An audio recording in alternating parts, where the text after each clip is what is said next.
Have you ever been told that if you have diabetes, you need to avoid sweet fruits? Picture this. You're standing in the grocery store holding a bunch of beautiful, plump grapes. They look perfect, but suddenly you hesitate. Your doctor's voice echoes in your head. Watch your sugar intake. Fruit can spike your blood glucose. You put the grapes back and walk away, feeling defeated. Sound familiar? If you've been living with diabetes or pre-diabetes, you've probably experienced this exact moment. Maybe it was with a ripe banana, a juicy orange, or even a crisp apple.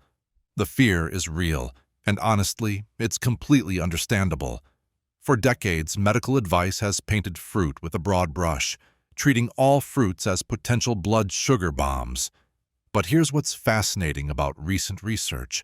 Scientists are discovering that this blanket fear of fruit is not just incomplete, it's actually preventing people from accessing some of nature's most powerful health tools.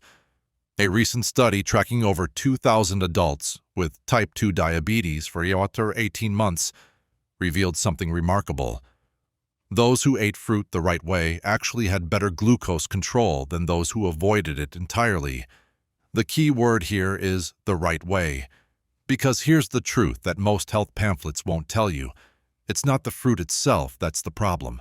It's how we eat it that transforms perfectly healthy fruit into what I call a metabolic catalyst, something that can either help or harm your blood sugar, depending on a few critical factors that most people have never heard of.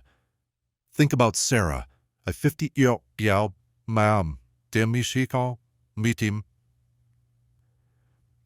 teacher who came to understand these principles after years of fruit avoidance. She told me that learning the proper way to enjoy fruit didn't just improve her energy levels. It gave her back a sense of joy around food that she thought was gone forever. She's not alone. Thousands of people are discovering that small changes in how they approach fruit can make all the difference. Now, I know what you're thinking. If fruit can be safe, why hasn't my doctor told me this? The answer is simple. This research is cutting edge. Most clinicians are just beginning to understand the nuanced relationship between fruit consumption patterns and glucose metabolism. The information you're about to learn isn't found in typical diabetes education materials because it's based on studies that have only emerged in the last few years. Here's what we're going to uncover together. There are 7 specific fruits that people with blood sugar concerns eat regularly, and each one has a hidden catalyst mistake associated with it. These mistakes are so common that you've probably made some of them recently without realizing it. For example, did you know that a banana can have completely different effects on your blood sugar depending on something as simple as the color of its skin? Or that there's a common mistake people make with grapes that can turn a handful into a glucose disaster, while the exact same grapes eaten differently become perfectly safe? But before we dive into these specific fruits and their hidden dangers, we need to understand something fundamental about how your body, specifically your liver, processes fruit sugar differently as you age. This knowledge will change everything about how you think about fruit forever. Your action step right now. Take a moment to think about the last time you avoided a fruit because you were worried about your blood sugar. What was it?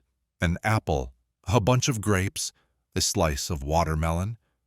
Hold that memory because by the end of our journey together, you'll know exactly how to enjoy that same fruit safely and confidently. If you're ready to move beyond fear and discover the truth about fruit and blood sugar, type "I'm ready" in the comments below. And make sure to subscribe and hit that notification bell, because what you'll learn in the next section about how your aging liver processes fruit sugar is information that could change your entire relationship with food. 1. The fructose overload. How your aging liver turns healthy fruit sugar into a problem. Let's talk about something that might surprise you. When you eat an apple, your body doesn't treat all the sugar in that apple the same way. There are actually 2 completely different types of sugar working inside that fruit, and understanding this difference is absolutely crucial for anyone concerned about blood sugar. Think of your body like a busy post office. When glucose arrives, that's the sugar your muscles and brain love to use. It gets sorted and delivered to cells all throughout your body. Every cell has a mailbox for glucose, and your body has multiple delivery routes to get it where it needs to go. But fructose, that's a completely different story. Fructose is like a special delivery package that can only be processed at one location, your liver. While glucose gets distributed everywhere, nearly 100% of the fructose you consume heads straight to your liver's processing center. Now, here's where things get interesting. And this is something most people don't realize. A 25-year-old liver and a 55-year-old liver handle this fructose workload very differently. Research published in the Journal of Hepatology shows that as we age, especially after 40, our liver's ability to efficiently process fructose begins to decline significantly. Picture your liver as a factory with a limited number of workers. In a young, healthy person, this factory runs smoothly. The fructose comes in, gets processed efficiently, and everything works as designed. But as we age, especially if we're dealing with insulin resistance or carrying extra weight around our midsection, this factory starts operating with a skeleton crew. What happens when that liver factory gets overwhelmed? When your liver can't keep up with the fructose load, it starts a chain reaction you definitely don't want. First, it converts that excess fructose into fat, specifically triglycerides that get stored right there in the liver itself. But there's a hidden destroyer in this process: uric acid. Your overwhelmed liver produces uric acid as a byproduct, and high uric acid doesn't just cause inflammation throughout your body. It actually locks the doors on your cells, making it harder for insulin to deliver blood sugar where it needs to go. This creates a vicious cycle where eating too much fructose makes your body worse at handling any sugar at all.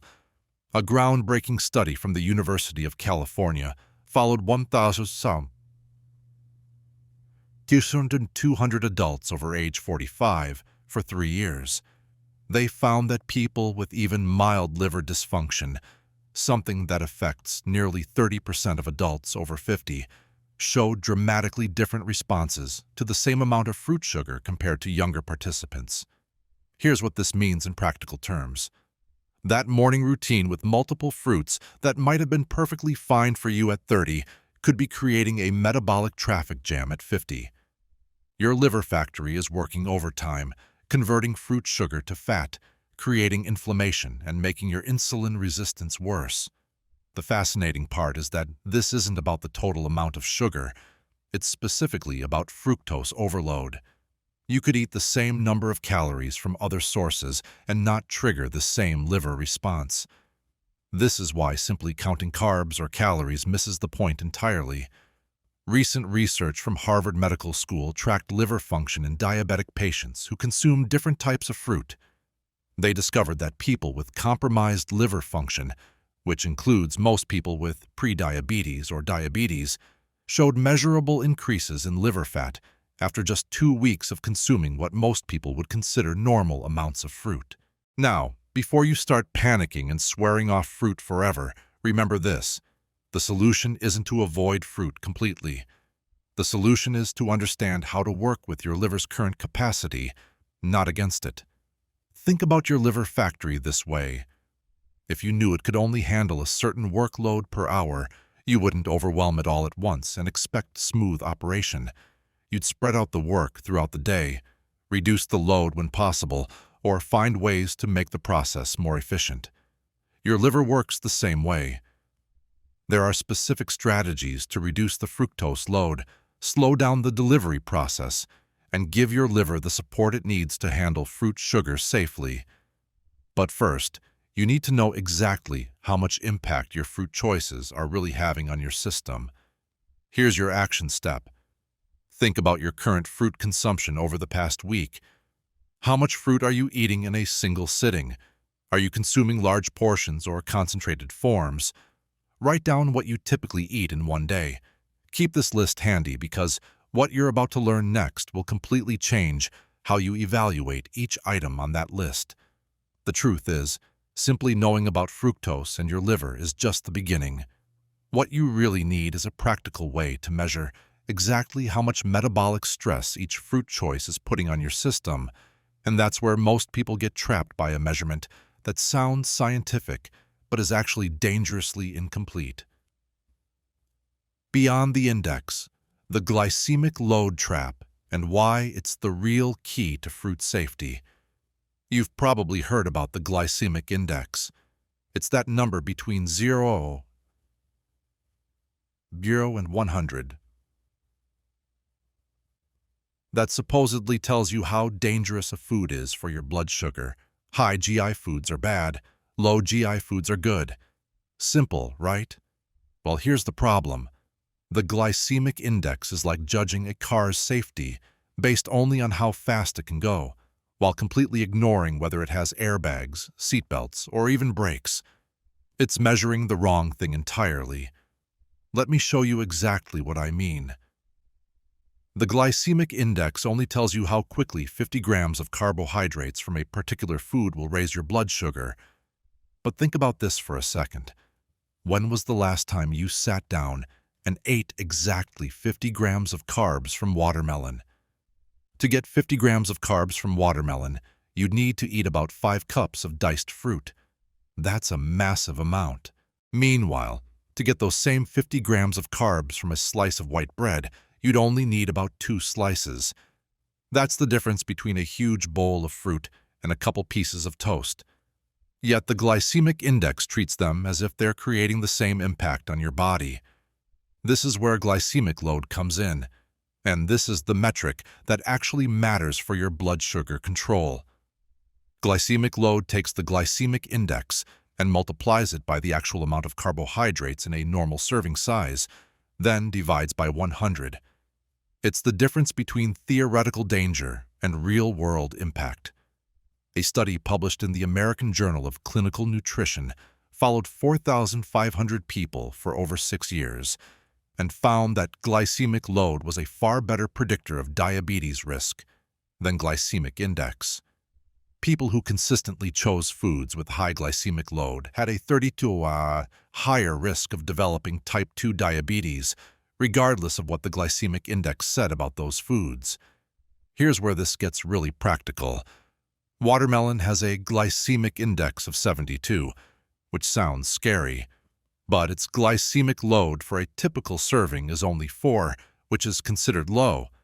On the flip side, 2 slices of white bread have a glycemic index of around 70, which seems similar, but their glycemic load is about 20. That's 5 times the blood sugar impact for what many people would consider a normal breakfast. This explains why so many people get confused about fruit. They avoid watermelon because of its high glycemic index, then grab what seems like a reasonable breakfast and wonder why their blood sugar spikes. They're using the wrong measurement tool. Research from Harvard School of Public Health analyzed the diets of over 200,000 healthcare professionals and found that people who focused on glycemic load rather than glycemic index had significantly better long-term blood sugar control and lower rates of cardiovascular disease. But here's what makes glycemic load even more powerful. It's not a fixed number. The same fruit can have dramatically different glycemic load values depending on several factors that most people never consider. A single piece of fruit sitting on your kitchen counter can literally double or triple its blood sugar impact based on one simple change that happens naturally over time. The beauty of understanding glycemic load is that it gives you real control. Instead of avoiding entire categories of fruit based on outdated glycemic index charts, you can make informed decisions about portion sizes and combinations that work for your body. For example, you could enjoy a cup of fresh watermelon with a glycemic load of 4, or you could have a bowl of sugary cereal with a glycemic load of 25. Same amount of food, completely different metabolic impact. The glycemic load tells the real story. Here's your action step. Pick 3 fruits you eat regularly and look up their glycemic load values, not just their glycemic index. Notice how the serving size affects the total load. Write down what a typical serving looks like for you. Are you eating more or less than the standard serving size used in the calculations? But understanding glycemic load is just the foundation. What happens when seemingly innocent choices you make every single day can transform a safe, low-GL fruit into a blood sugar disaster? Our next chapter reveals the first and most deceptive mistake that happens right there on your kitchen counter, turning what should be a healthy snack into something that could spike your blood sugar higher than a candy bar. 3. Catalyst 1. 2. The ripeness deception of bananas and mangoes. Here's something that might surprise you. That perfectly ripe banana sitting on your counter, the one with those beautiful brown spots that tells you it's ready to eat, could spike your blood sugar higher than a candy bar. And that soft, fragrant mango that smells like paradise. It's delivering nearly twice the sugar load of its firm, less aromatic cousin. This is the ripeness deception, and it's the first catalyst mistake that transforms nature's healthiest fruits into metabolic time bombs. Let me explain what's happening inside that fruit as it ripens. When a banana is green or yellow with green tips, most of its carbohydrates exist as resistant starch, a complex carbohydrate that your body processes slowly and steadily. But as that banana ripens, powerful enzymes called amylases go to work, systematically breaking down those complex starches into simple sugars, fructose, glucose, and sucrose. A study published in Food Chemistry analyzed bananas at different ripeness stages and found something remarkable. An underripe banana contains about 25 grams of starch and only 1 gram of sugar. But a fully ripe banana with brown spots, the numbers flip completely. Just 5 grams of starch and over 20 grams of simple sugars. That's not just a small change. That's a complete transformation of the fruit's metabolic impact. The glycemic load of an underripe banana is around 6, which is considered low. But that same banana, once it develops brown spots, can have a glycemic load of 16 or higher, nearly triple the blood sugar impact. The same process happens with mangoes, just in a different way. A firm mango that requires a bit of effort to cut contains primarily complex carbohydrates and has a moderate glycemic load of about 8. But as it softens and develops that intoxicating aroma, enzymes convert those starches into concentrated sugars. A fully ripe, soft mango can have a glycemic load approaching 15.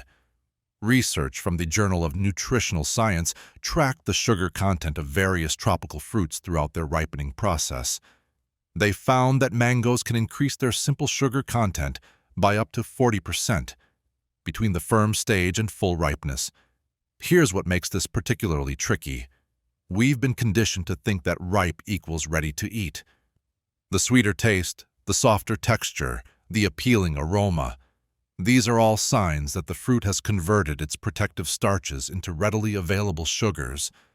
From an evolutionary perspective, fruits become sweet to attract animals for seed dispersal, but our modern metabolism only cares about one thing: how much sugar you're delivering to your system all at once. This doesn't mean you need to eat rock-hard fruit. There's a sweet spot, literally, where you can enjoy good flavor while minimizing the sugar impact. For bananas, look for fruit that's yellow, with perhaps a hint of green at the stem. The peel should be firm, not soft, and there should be no brown spots. For mangoes, choose ones that give just slightly to gentle pressure, but aren't soft or mushy. They should have a mild, pleasant aroma, not an intensely sweet smell. A clinical study published in Diabetes Care followed 500 people with prediabetes and found that those who consistently chose less ripe fruits had significantly better glucose control over a 6-month period compared to those who preferred fully ripe fruits, even when total fruit consumption was identical. The beauty of this strategy is its simplicity. You're not eliminating fruit or drastically changing your diet. You're just shifting your timing slightly, buying fruit a day or two before you plan to eat it, or choosing the firmer options at the grocery store. But here's something important to understand. This isn't about perfectionism. If you occasionally eat a very ripe banana or a soft mango, It's not going to derail your health. This is about awareness and making informed choices most of the time, and if you find yourself with overripe bananas covered in brown spots, don't throw them away. Peel and freeze them for smoothies, where you can blend them with protein like Greek yogurt and healthy fats like almond butter to slow down the sugar absorption. Think about your current fruit buying habits.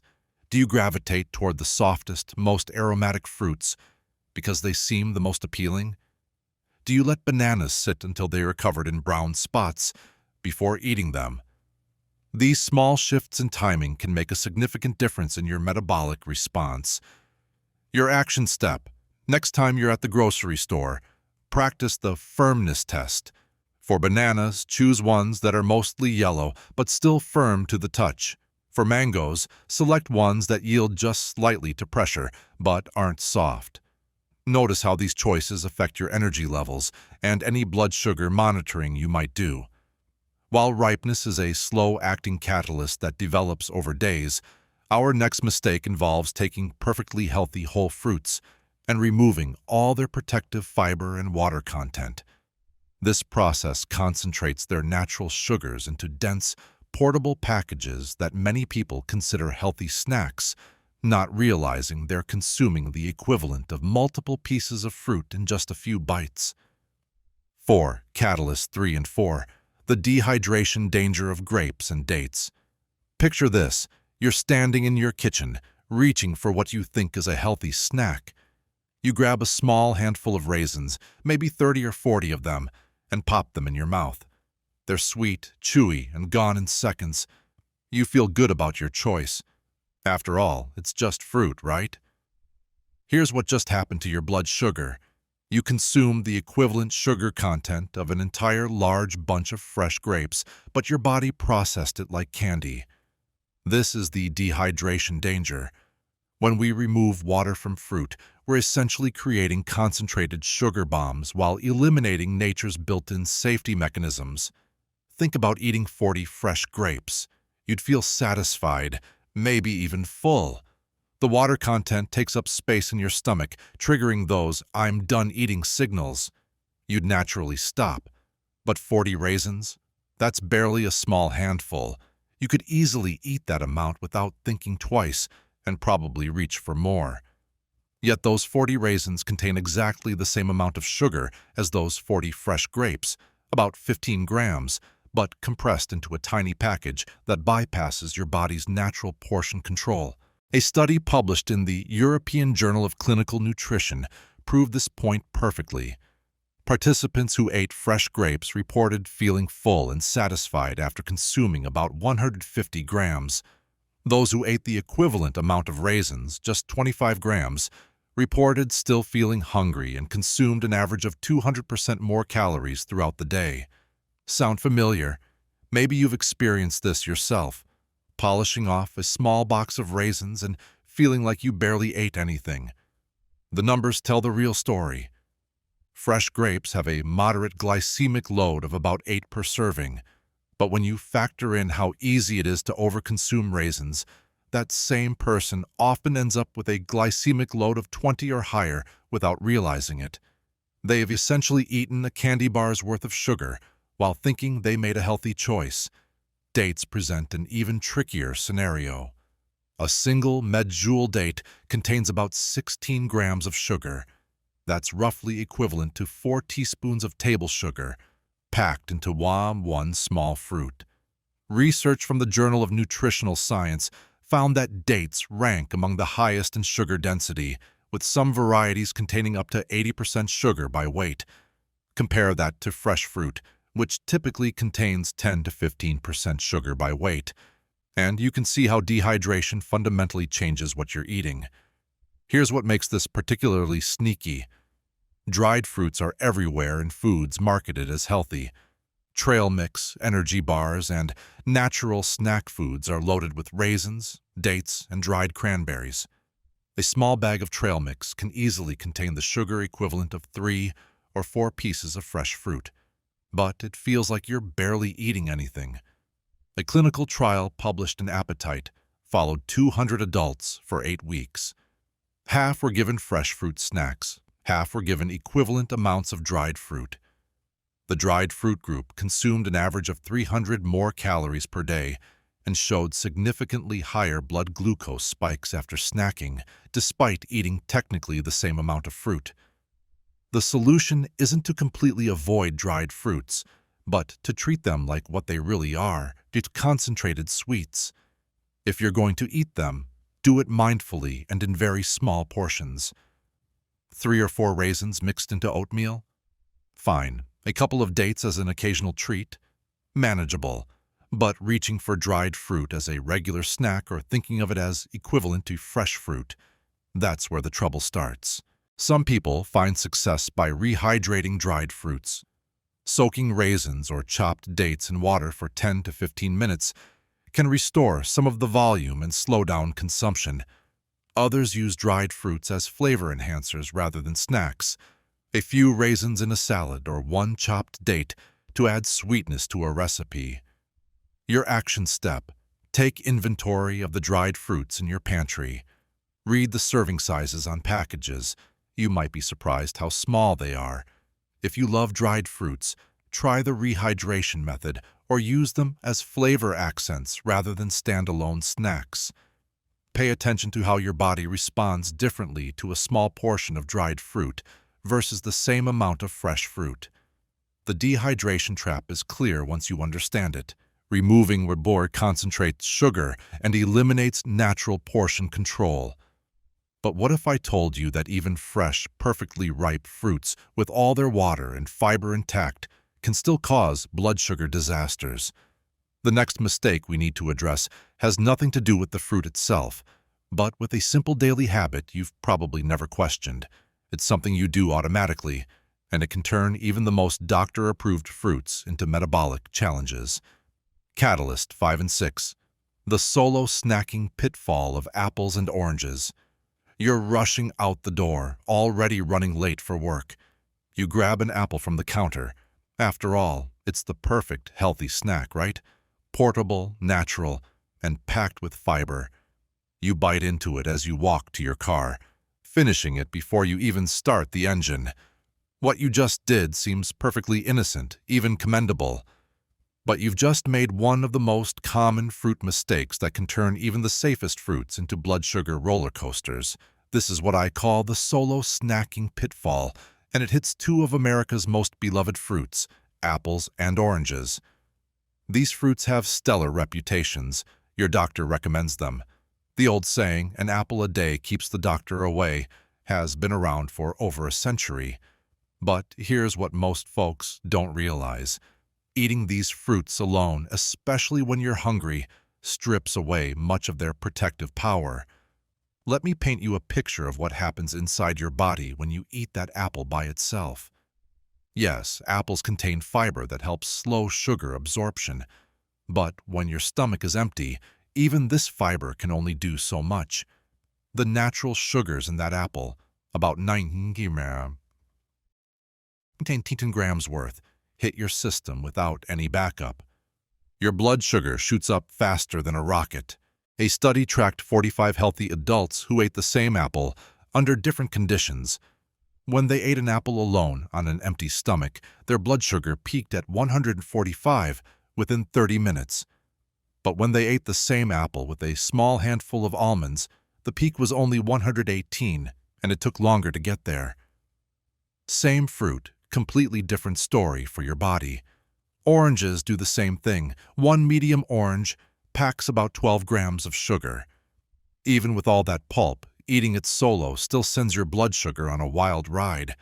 Research shows that citrus fruits eaten alone create blood sugar spikes 40% higher than when you pair them with something else. Here's your game changer: pairing. Think of it as giving your fruit a buddy. When you add protein, healthy fat, or extra fiber to your fruit, you're putting the brakes on sugar absorption. These nutrients work together like a team. Protein releases hormones that slow digestion. Healthy fats create a protective coating in your stomach, and fiber forms a gel that traps sugar molecules and releases them slowly. It's like turning a fire hose into a gentle garden sprinkler. Let me give you some combinations that actually work in real life. An apple with a tablespoon of almond butter transforms a sugar spike into steady energy. The healthy fats slow everything down while the protein keeps your blood sugar stable. Orange slices with a handful of walnuts do the same thing. Those omega-3s in walnuts are particularly good at keeping glucose steady. Greek yogurt with berries is another winner. The protein in Greek yogurt, about 15 to 20 grams per serving, dramatically slows how fast fruit sugars get absorbed. One study showed that adding Greek yogurt to fruit cut the blood sugar response in half compared to eating fruit alone. Even simple additions make a real difference. A piece of cheese with your apple, a few nuts with your orange, or just eating your fruit at the end of a meal instead of as a standalone snack.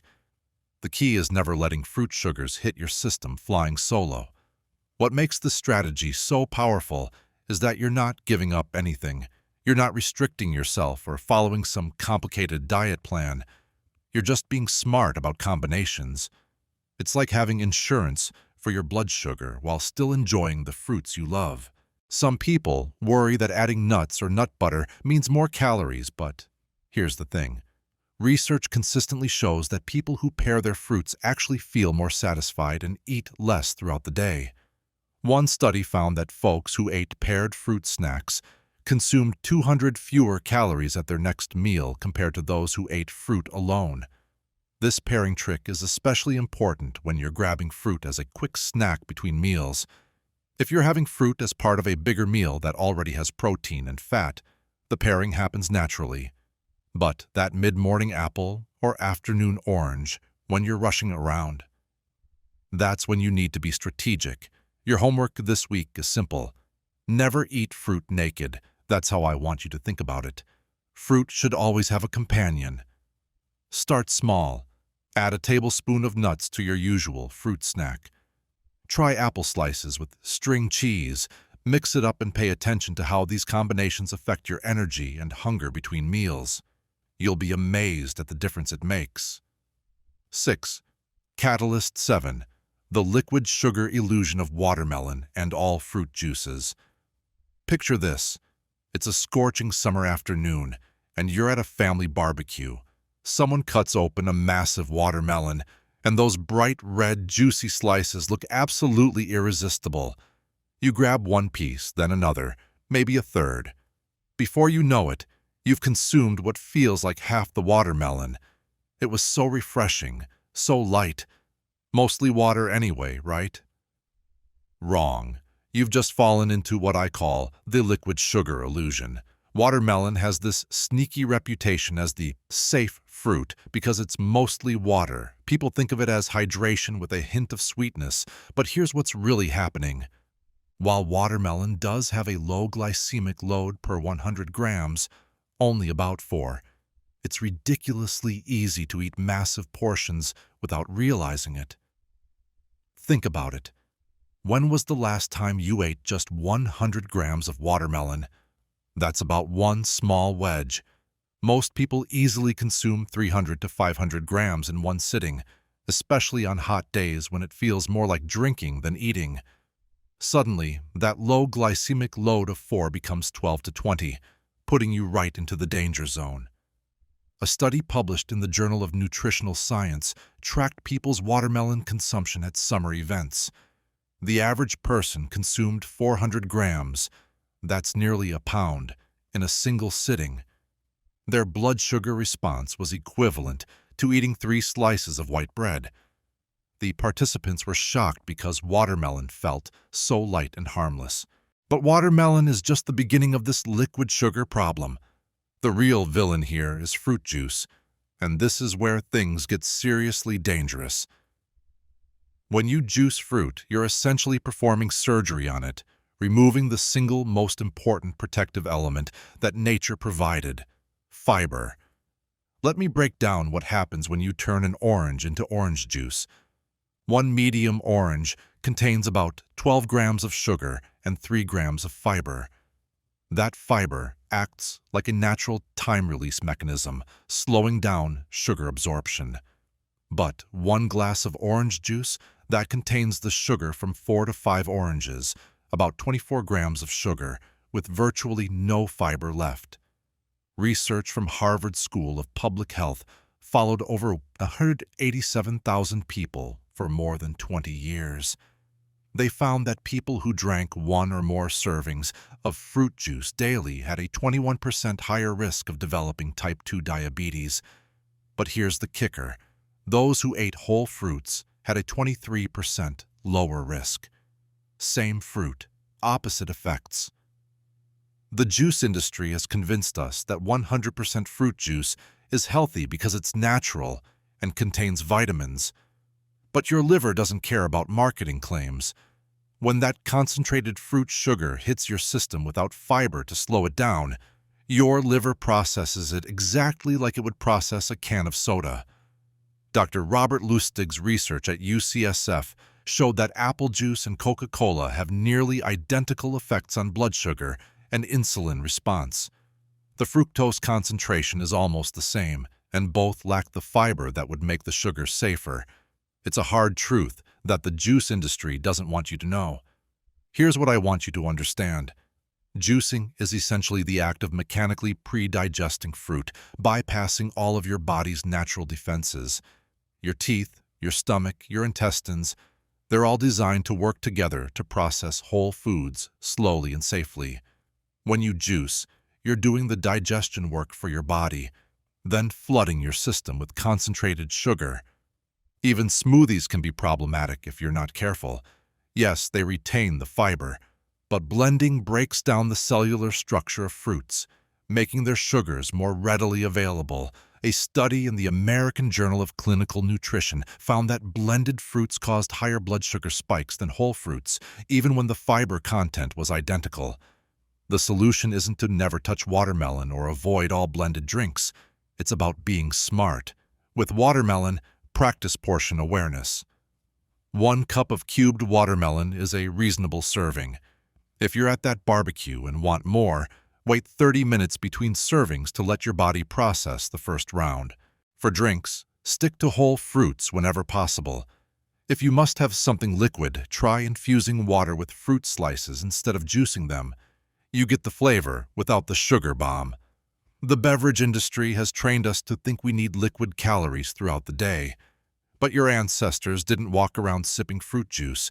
They ate whole fruits when they were in season, and their bodies handled the natural sugars just fine because the fiber was intact. Here's your challenge this week. Pay attention to every liquid calorie you consume. Read labels on anything that comes in a bottle or carton. You'll be amazed at how much hidden fruit sugar you're drinking without realizing it.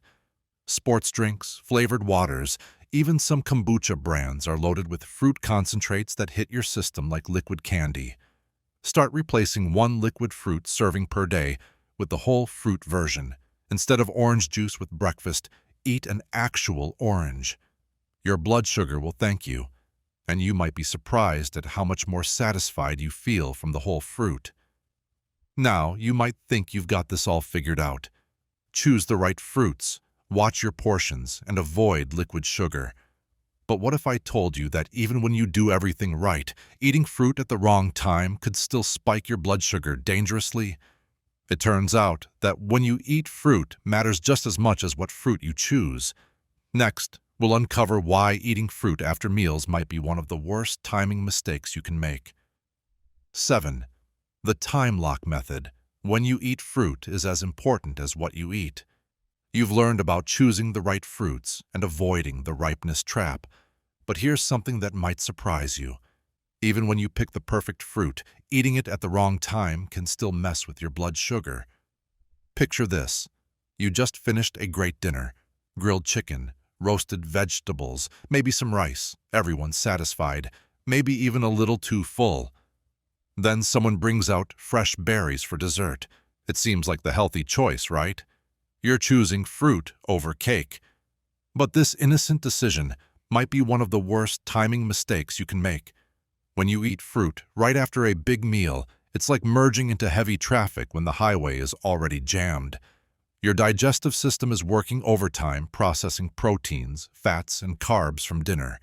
Your liver is busy managing glucose levels. Now you're adding fruit sugar on top of all that chaos.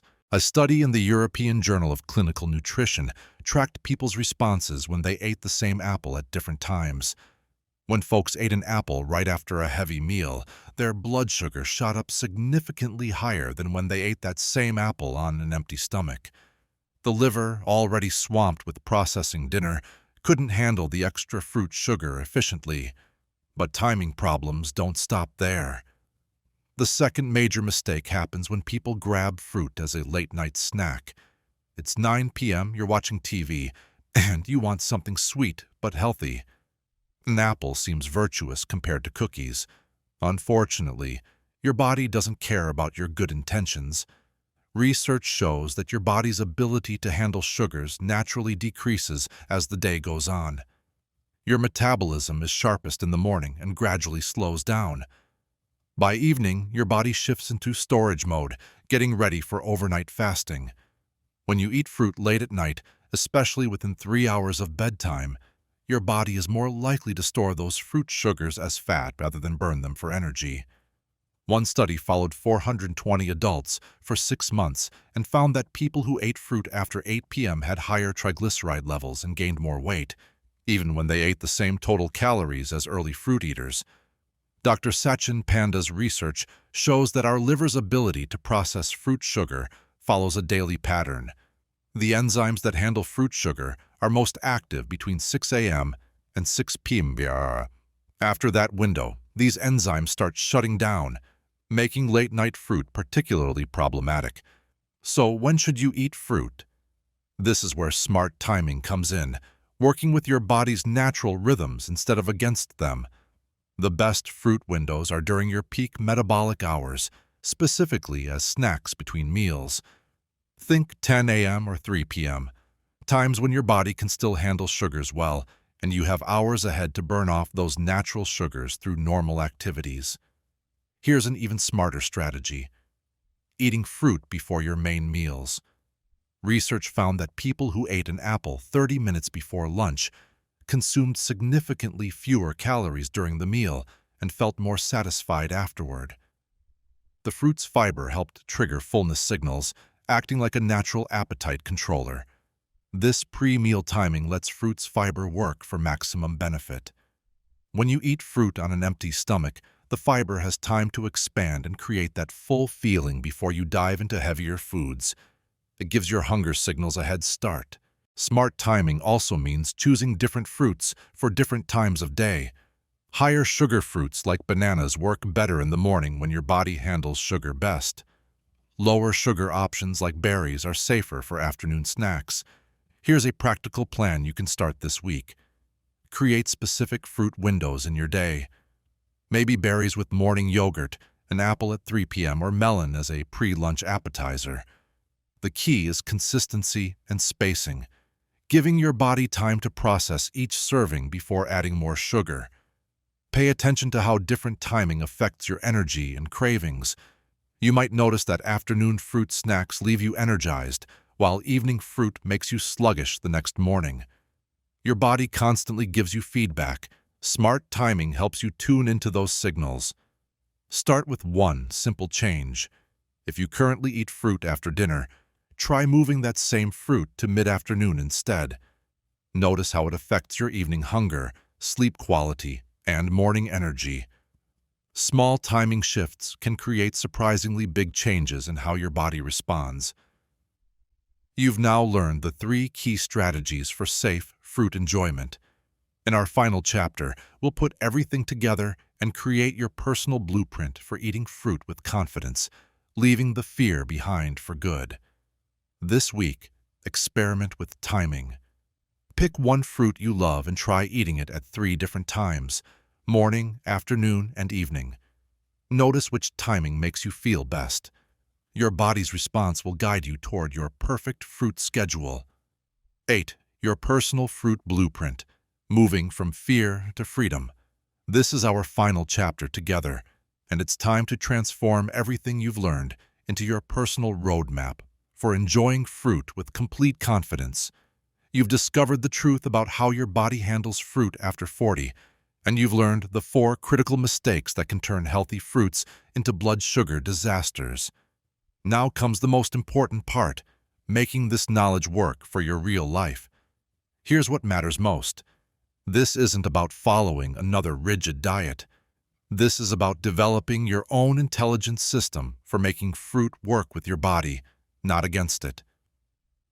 Research from the American Journal of Clinical Nutrition followed 3,000 adults who successfully maintained healthy blood sugar levels while enjoying fruit regularly. The key wasn't perfection, it was personalization. Each person found their own sweet spot by paying attention to their body's unique responses. Start with honest self-reflection.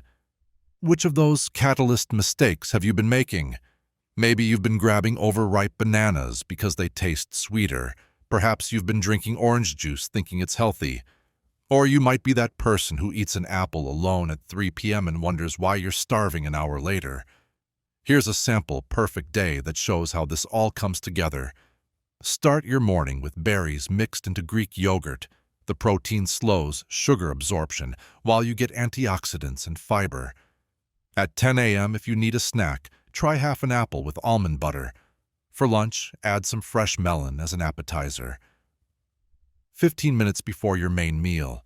If you want an afternoon pick-me-up around 3 p.m., a small orange paired with a few walnuts works perfectly. Then stop fruit intake by 6 p.m. to work with your body's natural rhythms. But remember, this is just a template.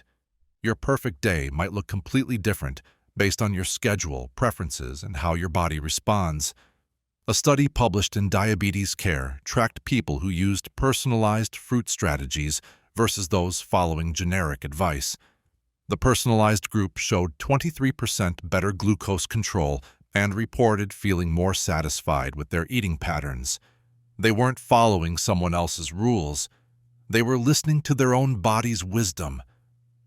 The real transformation happens when you shift from asking, "Is this fruit good or bad?" to, "How can I make this fruit work for my body today?" Instead of fear-based restriction, you're using knowledge-based optimization. Dr. David Ludwig's research at Harvard shows that people who make gradual, personalized changes maintain them 85% longer than those who try to overhaul everything at once. Your body appreciates gentle adjustments, not dramatic restrictions. This journey isn't about achieving perfection with fruit consumption. It's about reclaiming the simple joy of eating foods that nature designed to nourish you. For too long, you might have felt anxious every time you reached for an apple, or questioned whether that handful of berries would spike your blood sugar. Those days are over. You now have the tools to make informed choices that honor both your health and your happiness. You can walk through the produce section with confidence, knowing exactly how to select, time, and pair fruits for optimal results. Your body has been trying to guide you all along. Now you have the knowledge to interpret its signals clearly. When you eat fruit using these principles, pay attention to how you feel an hour later. Are you energized or drowsy? Did your hunger stay satisfied or come roaring back? Is your mood stable or are you feeling cranky? These are your body's direct messages telling you whether your fruit choices are working. This week, choose just one small change from everything we've discussed. Maybe it's adding protein to your fruit snacks or shifting your fruit timing or selecting less ripe options. Whatever you choose, commit to it for 7 days and observe the results.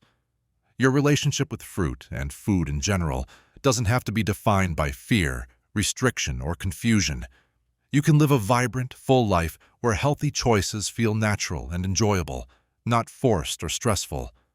What's the one small change you're going to make this week? Take a moment to decide right now, and then trust yourself to follow through. Your future self will thank you for taking this first confident step toward food freedom.